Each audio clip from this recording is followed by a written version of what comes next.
এবারে এমন এক প্রার্থী দিয়েছে, অন্যায় করলেই লাল কার্ড দেখিয়ে মাঠের উপরে বাইরে করে দেবে। আমাদের গর্বের বিষয়, আমাদের গর্বের বিষয়। একটা সময় ছিল ভারতীয় ফুটবল টিমে 11 জন 12 জন ইন্ডিয়ান প্লেয়ার, ইন্ডিয়ান টিমে বাঙালি ফুটবলার থাকতো। আর এখন এগিয়ে বাংলা বললেও ভারতীয় ফুটবল টিমে 1 থেকে 2 জন বাঙালিকে খুঁজে পাওয়া যায় না। সেই সময় ভারতের সবথেকে বড় ফুটবল টুর্নামেন্ট এবং নামী টুর্নামেন্ট ISL কে দাপিয়ে বাড়ানো প্রতীক মণ্ডলকে আপনাদের হাতে তুলে দিয়েছি। আপনারা তাকে গণতান্ত্রিক প্রক্রিয়ায় নির্বাচন করে আইনসভার মধ্যে পাঠাবেন। আইনসভার মধ্যে গিয়ে দলিতের কথা বলবে, আদিবাসীর কথা বলবে, হিন্দুর কথা বলবে, মুসলমানের কথা বলবে, কৃষকের কথা বলবে, ছাত্রের কথা বলবে, যুবকের কথা বলবে, পুরুষের কথা বলবে, মহিলার কথা বলবে, আমাদের কথা বলবে, বাংলার কথা বলবে। বাংলাকে এগিয়ে নিয়ে যাওয়ার জন্য বারবার আওয়াজ তুলবে। বন্ধুগণ, আপনাদের হাতে এমন এক প্রার্থী আমরা তুলে দিয়েছি। শুধু সময়ের অপেক্ষা, সময়ের অপেক্ষা। নির্বাচন সুষ্ঠুভাবে করাবো। এটা 2021 নয়, এটা 2026। আমরাও দাঁতে দাঁত চেপে লড়াই করব, মানুষের জন্য কথা বলবো, সমাজের জন্য কথা বলবো, ভোট চুরি আটকাবো। এটা বিশ্বাস আমাদের। আমরা যদি ভোট চুরি আটকাতে পারি, অন্য কোন সিম্বল মিনাখা থেকে যেতে বিধানসভায় যাবে না।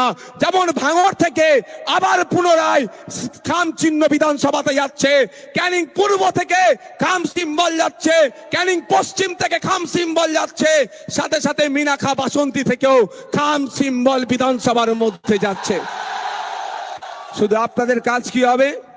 আপনাদের কাজ এতটুকুই থাকবে, মাথা ঠান্ডা রাখা, কোনো ভুল কাজে জড়িয়ে না পড়া এবং কোনো অপশক্তির কাছে তাদের চক্রান্তের শিকার না হওয়া। বন্ধুগণ, বলার বক্তব্য আছে, ছিল, থাকবে, কিন্তু আপনাদের এতটুকু কথা বলতে পারি। আমার 5 বছর বিধায়ক হয়েছে আমি। আপনারা একটু আগে গেলেই ভাঙড় বিধানসভা পড়বে, একবার সেখানে কানটা পেতে দেখুন। বিগত 5 বছরে কেউ বলতে পারবে না আমি 1 টাকার দুর্নীতি করেছি। কেউ বলতে পারবে না 1 টাকার তোলাবাজি করেছি। কেউ বলতে পারবে না সার্টিফিকেটের নামে বা বিভিন্ন ঘুরিয়ে ফিরিয়ে 1 টাকা আমি অবৈধভাবে নেওয়ার চেষ্টা করেছি। আমি বরঞ্চ 5 বছরে ভাঙন নয়, রাজ্যে দৃষ্টান্ত তৈরি করেছি, যে দৃষ্টান্ত আজকে মিনাখার মানুষও গ্রহণ করছে, যে উদাহরণ ভাঙনের উদাহরণ মিনাখার মানুষও গ্রহণ করছে। আর কোনো কথা হবে না। প্রতীক মণ্ডল এবার মিনাখা থেকে খাম চিহ্ন জিতে বিধানসভার মধ্যে যাবে। গতবারে আমরা আমাদের সহযোগী শক্তি, আমাদের লেফট ফ্রন্টের পক্ষ থেকে CPIM দাঁড়িয়েছিল, এই তো দাদা দাঁড়িয়েছিল, কমরেড দাদা। আমরা তার জন্য সর্বোচ্চ লড়াই করে যদি ঠিকঠাক ভোট হতো, তারপরও 45,000 ভোট পেয়েছিলাম। এইবারে দাদা আমাদেরকে সুযোগ দিয়েছে। মিনাখা থেকে দাদা তার ছোট ভাইকে জিতিয়ে বিধানসভায় পাঠাবার শপথ নিয়েছে। এই লড়াই বেঁচে থাকার লড়াই। এই লড়াই আমাদেরকে লড়তে হবে এবং এই লড়াই আমাদেরকে জিততে হবে। আগামী দিন মিনাখার জলকরের যে তোলাবাজি বন্ধ করার লড়াই, এই লড়াই তোলাবাজি বন্ধ করার লড়াই, এই লড়াই কাটমানি বন্ধ করার লড়াই, এই লড়াই সুষ্ঠু সমাজ ব্যবস্থা দেওয়ার লড়াই। তো এই লড়াই আপনাকে আমাকে একসাথে লড়তে হবে। একদিকে ধর্মনিরপেক্ষ দল, একদিকে ISF ইন্ডিয়ান সেকুলার ফ্রন্ট, অপরদিকে লেফট ফ্রন্টের সমস্ত শক্তি আমরা ঐক্যবদ্ধ হয়েছি। গতবারে আমরা সন্দেশখালীতে লড়াই করেছিলাম দাদা মিনাখাতে, এইবারে দাদা ভাইরা একটু চেঞ্জ করে নিয়েছি। আমরা খাম চিহ্ন মিনাখাতে, আবার গাছতাড়ি তারা চিহ্ন সন্দেশখালীতে, কিন্তু লড়াই আমাদের চোখে চোখ রাখতে হবে। মিনাখাতেও জিতবে, সন্দেশখালীতেও জিতবে, বসিরহাট উত্তর জিতবে, বসিরহাট দক্ষিণ জিতবে, বাদুড়িয়া জিতবে, বিকাশ স্যার জিতবে, প্রিয়াঙ্কা বর্মন জিতবে, মীনাক্ষী দি জিতবে, দীপশিতা দি জিতবে, বিশ্বজিৎ মাইতি জিতবে, ও শামসুর আলী মল্লিক জিতবে। এমন করে বাদুড়িয়া থেকে আমরা যেখানে যেখানে ঐক্যবদ্ধ অর্থাৎ 294 সিটে লড়াই করেছি। এটা 2021 নয়, বিজেপির বাইনারি দেখিয়ে বিজেপি চলে আসবে গল্প শুনিয়ে আমাদের ভোটটা লুট করা হয়েছে। আমরা বুঝে গিয়েছি যে বিজেপি আর তৃণমূল আলাদা নয়। এই বিজেমূলকে আটকাতে গেলে, এর যোগ্য জবাব দিতে গেলে ইন্ডিয়ান সেকুলার ফ্রন্টের হাতকে শক্ত করতে হবে, বামপন্থীদের হাতকে শক্ত করতে হবে। তাই বামপন্থী আর ইন্ডিয়ান সেকুলার ফ্রন্ট এক জায়গায় হয়েছে বিজেপি তৃণমূলকে বাংলা ছাড়ার জন্য। তাই আপনাদের সাথ চাই, সুষ্ঠু সমাজ ব্যবস্থা চাই, যে সমাজ ব্যবস্থাতে কেউ এটা বলার সাহস পাবে না যে রাত 8টার পরে মেয়েরা কাজে বের হতে পারবে না, এ বলা বন্ধ করার সমাজ ব্যবস্থা আমরা চাইছি। যে সমাজ ব্যবস্থাতে ওরা কোনো বৈষম্য থাকবে না, যে সমাজ ব্যবস্থাতে উচ্চবর্ণ পিছিয়ে বর্গের কোনো বৈষম্য থাকবে না, যে সমাজ ব্যবস্থাতে ফেক এসটি/এসসি সার্টিফিকেটের রমরমা বন্ধ হয়ে যাবে, যে সমাজ ব্যবস্থাতে ওবিসির নামে মুসলমানরা যে বঞ্চিত হচ্ছে এই বঞ্চনার হাত থেকে মুক্ত থাকবে, যে সমাজ ব্যবস্থাতে ওয়াকফ সম্পত্তি লুট বন্ধ হয়ে যাবে, যে সমাজ ব্যবস্থাতে দেবত্ব সম্পত্তি লুট বন্ধ হবে, যে সমাজ ব্যবস্থাতে গরম থানের জায়গা যে চুরি হয়ে যাচ্ছে সেটা বন্ধ হবে, যে সমাজ ব্যবস্থা আমরা আনতে চাইছি সেই সমাজ ব্যবস্থাতে আমি আমার নাগরিক অধিকার মাথা তুলে নিয়ে বাঁচতে পারবো, তার ব্যবস্থা করা হবে। তাই বন্ধুগণ, আপনারা ডিসাইড করবেন, আপনাদের হাতে নির্ভর করছে। আপনারা ছাড়া সম্ভব নয়, আপনারা ছাড়া সম্ভব নয়, আপনারা না ছাড়া এই সমাজ ব্যবস্থা গড়া যাবে না।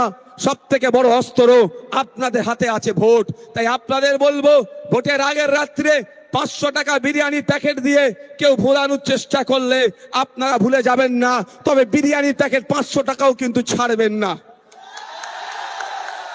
এটাও ছাড়বেন না, কিন্তু নিয়ে ভুলে গেলে হবে না। দেখুন, সুরতের বিপক্ষে গিয়ে ভাঙড় পথ দেখিয়েছিল। আজ 5 বছরে ভাঙড়ের বিধায়ক হিসাবে ভাঙড়ের মানুষের পাশে শুধু থাকা নয়, রাজ্যের মানুষের পাশে থেকে এতটুকু প্রমাণ করা গিয়েছে যে সুরতের বিপক্ষে একজন হলে দাঁড়ালেও পুরো স্রোতটাকে কিন্তু বিমুখে চালানোর ক্ষমতা রাখতে পারে। তাই আপনারা বলুন, আমি নওশাদ সিদ্দিকী, আমি একা মানুষ, কত লড়াই করব। আজকে আমার মোথাবাড়িতে যাওয়ার জন্য মন কাঁদছে, ওখানে আমি যেতে পারছি না, আমি একা হয়ে গিয়েছি। আগামী দিনে এর থেকে ভয়ঙ্কর সমস্যার সম্মুখীন হতে হবে। কিন্তু তখন নওশাদ সিদ্দিকী কোথায় যাবে? যদি আপনারা নওশাদ সিদ্দিকী তৈরি করতে পারেন, একদিকে নওশাদ সিদ্দিকী যাবে, অপরদিকে প্রতীক মণ্ডল যাবে, অপরদিকে বিশ্বজিৎ মাইতি যাবে, অপরদিকে সপ্তর্ষি দেব যাবে, ওখানে মীনাক্ষী দিরা ছুটবে, দীপশিতা দিরা যাবে, সর্বোপরি বিকাশ স্যার ওখানে মেন জায়গায় থেকে এটাকে লিডিং দেবে। যদি আপনারা 10টা নওশাদ সিদ্দিকী তৈরি করতে পারেন, লড়াইটা চোখে চোখ রেখে হবে।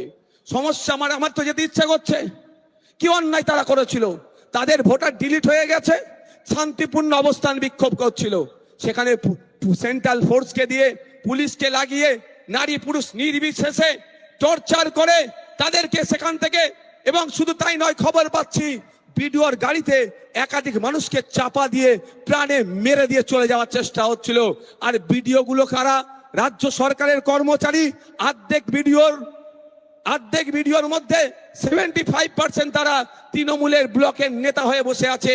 তাহলে ভাবতে পারছেন যে রাজ্য সরকারের কর্মচারী হয়েও পশ্চিম বাংলার নাগরিকের বুকের উপর দিয়ে গাড়ি নিয়ে চলে যেত, একটু কিন্তু বোধ করছে না। তাই কি কঠিন পরিস্থিতির সম্মুখীন আমরা হচ্ছি। এই পরিস্থিতির হাত থেকে যদি আপনি আমি মুক্তি পেতে চাই, তাহলে আপনাকে আমাকে ঐক্যবদ্ধ হতে হবে, দলবদ্ধ হতে হবে। কারণ আমরা ভুলে যাচ্ছি না, ওয়াকফ আন্দোলনের সময় দিল্লি যাওয়ার নিদান দিয়েছিল। তাই সময় এসেছে, ভোট চাইতে এলে মমতাকে বলে দিন দিল্লি গিয়ে ভোট দিন, মমতাকে বলে দিন দিল্লি গিয়ে ভোট দিন, ওয়াকফ চোরদের বলে দিন দিল্লি গিয়ে ভোট দিন, ফেক এসটি/এসসি চোরদের বলে দিন, স্বাস্থ্য চোরদের বলে দিন, শিক্ষা চোরদের বলে দিন, রেশন চোরদের বলে দিন,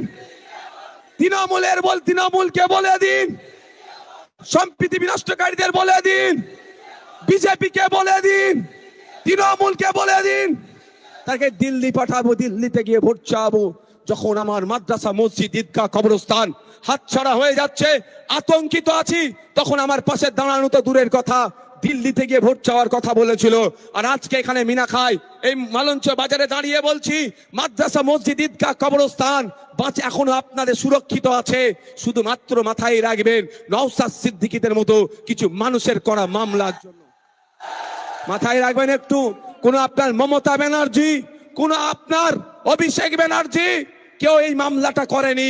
নওশাদ সিদ্দিকীদের মতো কিছু মানুষ মামলা করেছে, আর বামপন্থী উকিলরা তাদের সর্বোচ্চ দিয়ে আইনি লড়াই করছে বলে এখনো টিকে আছে।